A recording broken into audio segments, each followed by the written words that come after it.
బ్రహ్మం ఒకటే, పరబ్రహ్మం ఒక్కటే. బ్రహ్మము అంటే సకల చరాచర సృష్టి,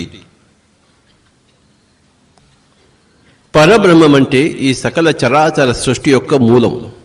ఒక విత్తులోంచి ఒక మహావృక్షం వచ్చినప్పుడు అది శాఖలుగా పుంఖాలుగా విస్తరించి మరి అనేక కొమ్మలతో, రెమ్మలతో, ఆకులతో ఒక విరాట్ స్వరూపం కలిగి ఉంది. కానీ ఆ మొత్తము వృక్షము, ఆ విరాట్ స్వరూపము ఒకానొక విత్తనంలోంచే బయటకు వచ్చింది.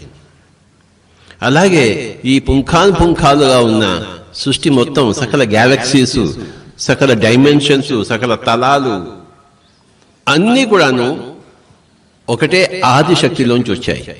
అదే పరబ్రహ్మం.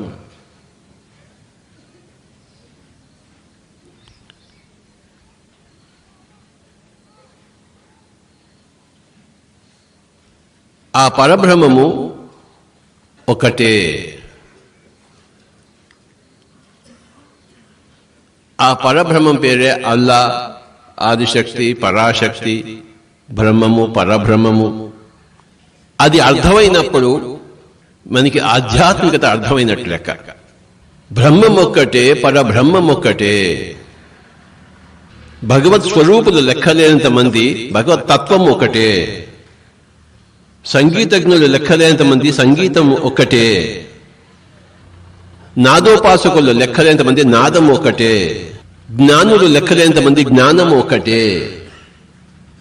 స్పేస్ లో లెక్కలేనన్ని నక్షత్రాలు, స్పేస్ మటుకు ఒకటే, ఆకాశం ఒకటే. ఫస్ట్ ఇది మనం అనుభవజ్ఞుల దగ్గర వింటాం మాటలు, తర్వాత మనం అనుభవం సంపాదించుకుంటాం ధ్యానంలో. బాబు అంతా ఒకటే నాయనా అన్నదే మరి ప్రతి ఒక్క జ్ఞాని దగ్గర, ప్రతి ఒక్క యోగి దగ్గర, ప్రతి ఒక్క ఋషి దగ్గర నుంచి వచ్చే మాట.